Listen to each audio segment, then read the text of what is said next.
Chapter 3. The Law of Process. Leadership develops daily, not in a day. Ann Shaber was 101 years old when she died in January 1995. For years, she had lived in a tiny, rundown tent-controlled studio apartment in Manhattan. The paint on the walls was peeling, and the old bookcases that lined the walls were covered in dust. Rent was $400 a month. Shaber lived on Social Security and a small monthly pension, which she started receiving in 1943 when she retired as an auditor for the Internal Revenue Service. She hadn't done very well at the IRS. More accurately, the agency hadn't done right by her. Despite having a law degree and doing excellent work, she was never promoted, and when she retired at age 51, she was making only $3,150 a year. She was treated very, very shabbily, said Benjamin Clark, who knew her as well as anyone did. She really had to fend for herself in every way. It was really quite a struggle. Shaber was the model of thrift. She didn't spend money on herself. She didn't buy new furniture as the old pieces she owned became worn out. She didn't even subscribe to a newspaper. About once a week, she used to go to the public library to read the Wall Street Journal. Windfall.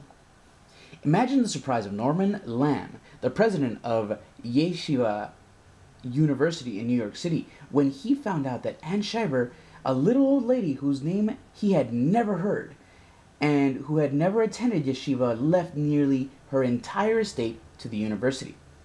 When I saw the will, it was mind-blowing. Such an unexpected windfall, said Lamb. This woman has become a legend overnight. The estate Ann Shaber left to Yeshiva University was worth $22 million. How in the world did a spinster who had been retired for 50 years build an 8-figure fortune? The answer is, she did it one day at a time. By the time she retired from the IRS in 1943, Ann Shaber had managed to save $5,000. She invested that money in stocks. By 1950, she had made enough profit to buy 1,000 shares of Shearing Plough Corporation stock, then valued at $10,000, and she held on to that stock, letting its value build. By the time she died, those original shares split enough times to produce 128,000 shares, worth $7.5 million. The secret to Shaber's success was that she spent most of her life building her worth. Whether her stock value went up or down, she didn't sell it off. She didn't sell it off with the thought, I'm finished building, now it's time to cash out. She was in for the long haul, and really long haul. When she earned dividends, which kept getting larger and larger, she reinvested them in additional stocks. She spent her whole lifetime building, while other older people worried that they may run out of funds before the end of their lives. The longer she lived, the wealthier she became. When it came to finances, Shaber understood and applied the law of process. Leadership is like investing. It compounds. Becoming a leader is a lot like investing successfully in the stock market. If your hope is to make a fortune in a day, you're not going to be successful. There's no successful day traders in leadership development. What matters most is that you do day by day over the long haul. My friend Tag Short maintains the secret of our success is found in our daily agenda. If you continually invest in your leadership development, letting your assets compound, an inevitable result is growth over time. What can you see when you look at a person's daily agenda? Priorities, passion, abilities, relationships, attitude, personal discipline, vision, and influence. See what a person is doing every day, day after day, and you'll know who that person is and what he or she is becoming. When I teach leadership at conferences, people inevitably ask me if leaders are born. I always answer, yes, of course they are. I've yet to meet an unborn leader. How else would you expect them to come into the world? We all laugh. And then I answer the real question, whether leadership is something a person either is born with and possesses, or is not born with and doesn't. Although it's true that some people are born with greater natural gifts than others, the ability to lead is really a collection of skills, nearly all of which can be learned and improved.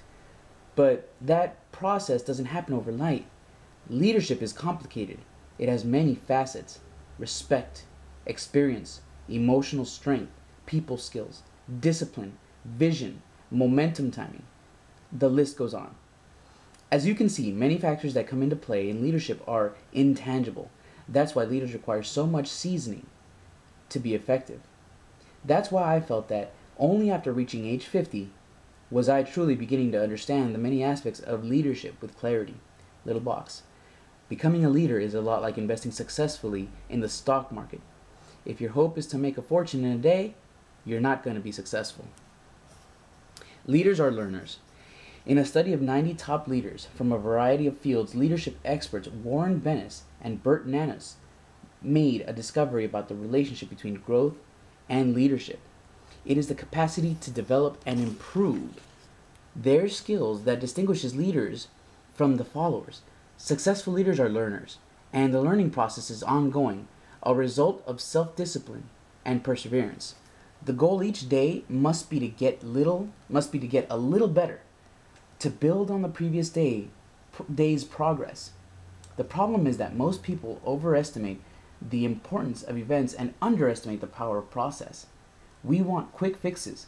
We want the compounding effect that Ann Schreiber received over 50 years, but we want it in 50 minutes. Don't get me wrong, I appreciate events. They can be effective catalysts, but if you want lasting improvement, if you want power, then rely on process. Consider the difference between the two. Little box. It is the capacity to develop and improve their skills that distinguishes leaders from their followers. Bennis. An event encourages decision. A process encourages development. An event motivates people. A process matures people. An event is a calendar issue. A process is a culture issue. An event challenges people. A process changes people.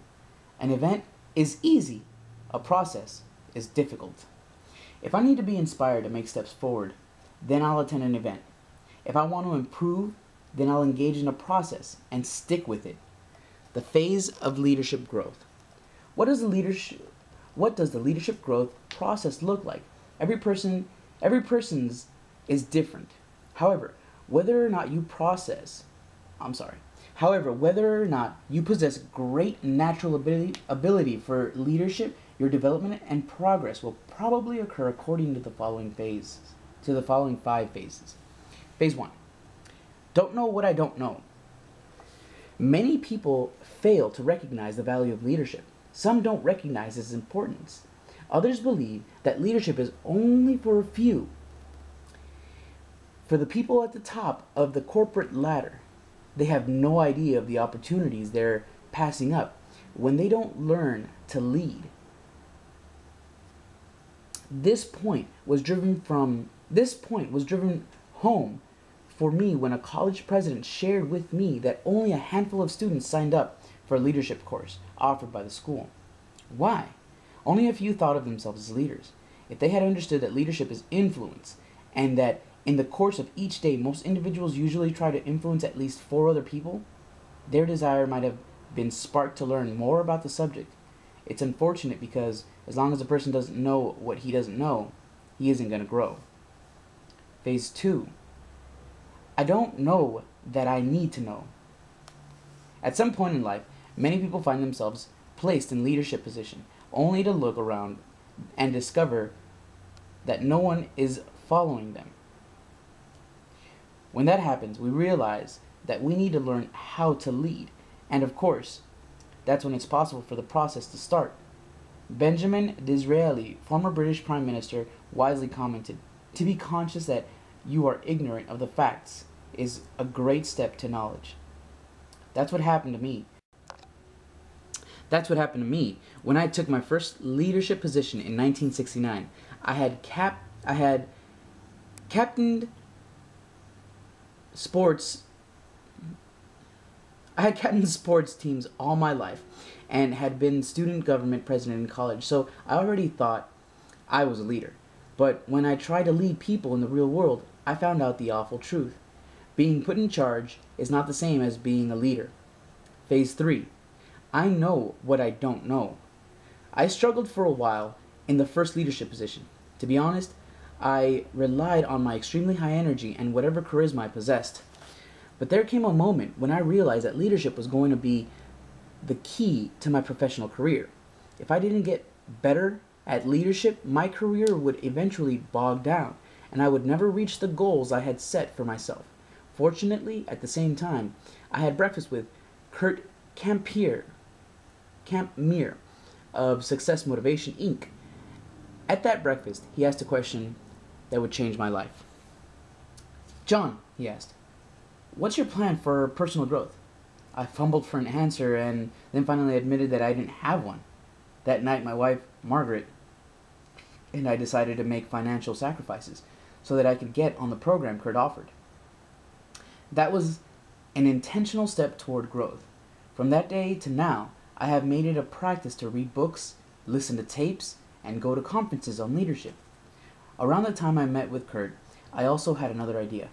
I wrote to the top 10 leaders in my field, and offered them $100 for a half hour of their time so that I could ask them questions. That was quite a sum for me back then. For the next several years, Margaret and I planned every vacation around where those people lived. If a great leader in Cleveland said yes to my request, then that year we vacationed in Cleveland so that I could meet him. I can't explain how valuable those experiences were for me. Those leaders shared insight with me that I could have learned no other way. Phase 4. I know and grow, and it starts to show. When you recognize your lack of skill and begin the daily discipline of personal growth, exciting things start to happen. Several years ago, I was teaching leadership to a group of people in Denver, and in the crowd I noticed a really sharp 19-year-old named Brian. For a couple of days I watched as he eagerly took notes. I observed him interacting with others, and I talked to him a few times during breaks. When I got to the part of the seminar where I teach the law of process, I asked Brian to stand up so that I could talk to him, and I wanted everyone else in the audience to listen. "Brian, I've been watching you here," I said, "and I'm very impressed with how hungry you are to learn and glean and grow. I want to tell you a secret that's going to change your life." Everyone in the whole auditorium seemed to lean forward. "I believe that in about 20 years you can be a great leader. I want to encourage you to make yourself a lifelong learner of leadership. Read books, listen to tapes regularly, and keep attending seminars. And whenever you come across a golden nugget of truth or a significant quote, file it away for the future." "It's not going to be easy," I said. "But in 5 years, you'll see progress as your influence becomes greater. In 10 years, you'll develop a competence that makes your leadership highly effective. And in 20 years, when you're only 39 years old, if you've continued to learn and grow, others will likely start asking you to teach them about leadership. And some will be amazed. They'll look at each other and say, 'How did he suddenly become so wise?' Brian," I concluded, "you can be a great leader, but it won't happen in a day. Start paying the price now. Start paying the price now. What's true for Brian is also true for you. Start developing your leadership today, and someday you will experience the effects of the law of process." Little box. "The secret of success in life is for a man to be ready for his time when it comes." Benjamin Disraeli. Phase 5. I simply go because of what I know. When you're in phase 4, you can be pretty effective as a leader, but you have to think about every move you make. However, when you reach phase 5, your ability to lead becomes almost automatic. You develop great instincts, and that's when it pays off. That's when the payoff is incredible. But the only way to get there is to obey the law of process and pay the price.